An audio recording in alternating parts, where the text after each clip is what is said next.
ចាសស្រីពុំម៉ែបងប្អូនជួយជាមួយ channel នេះខ្ញុំស្រីបងប្អូនរឿងនិទានខ្មែររឿងចាប់ស្រុកនិងចាប់ព្រៃកាលពីព្រៃនេះមានចាប់ស្រុកនិងចាប់ព្រៃដើររកស៊ីដោយពួកជារៀងរាល់ថ្ងៃមានចាប់ស្រុកមានមេបាប្រដៅថាបើរកស៊ីកុំជជែកឆ្លោះគ្នាឲ្យលឺមាត់លឺកតកងឡើយឲ្យប្រយ័ត្នខ្លួនបើព្រានវាយលុបត្រូវឲ្យរបួសគ្នាខំហើទូលុបឲ្យបើកដើម្បីនឹងឲ្យរួចរស់ជីវិតពួកចាប់ស្រុកក៏ធ្វើតាមដំបូន្មានមេបាប្រដៅតែងដើររកស៊ីមិនសូវហ៊ានមាត់ឲ្យលឺជាអឹងកងទេជួនកាយបើព្រានវាយលុបត្រូវក៏បបួលគ្នាខំហើទូលបព្រានបានរួចជីវិត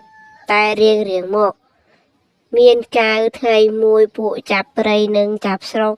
ហើរចេញទៅរកស៊ីជួបប្រទះហ្វូងគ្នាទៅនៅដើមត្រែងមួយគុំពួកចាប់ព្រៃទុំនៅខាងក្រោមពួកចាប់ស្រុកទុំនៅខាងលើក៏បាក់មេឃត្រែងពីលើមកត្រូវក្បាលចាប់ព្រៃនិយាយប្រកាន់ទៅចាប់ស្រុកថាហេតុអ្វីក៏កាច់មេឃត្រែងទម្លាក់មកឲ្យត្រូវក្បាលពួកយើងចាប់ស្រុកក៏បានប្រាប់ទៅចាប់ព្រៃវិញថាយើងមិនបានកាច់មេឃត្រែងមកឲ្យបាក់ត្រូវអ្នកឯងទេគឺមេឃត្រែងវាបាក់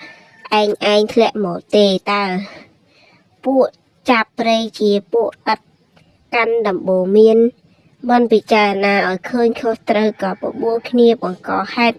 បង្កើតជាចំនួននឹងពួកចាប់ស្រុកឬមាត់ជាអឹងកងរំពងឡើងពួកព្រានឬមាត់ចាប់នៅគុំត្រែងនោះច្រើនក៏យកលបទៅវាយត្រូវទាំងអស់គ្នាចាប់ទាំងពីរពួកនេះបានត្រូវលបហើយក៏នៅតែជាប់ឆ្លោះគ្នាទៀតចាប់ស្រុកពោលទៅចាប់ព្រៃថាបើពួកឯងគ្រាន់បើហេតុម្ដេចក៏មិនបំរាស់ឲ្យរួចពីលបទៅចាប់ព្រៃក៏ពោលមកចាប់ស្រុកវិញថាបើពួកឯងគ្រាន់បើហេតុម្ដេចក៏មិនបំរាស់ឲ្យរួចពីរបនេះទៅមានតែពាក្យបញ្ជុះគ្នាទៅវិញទៅមកមិនគិតបំរាស់ឲ្យរួចជីវិតសោះ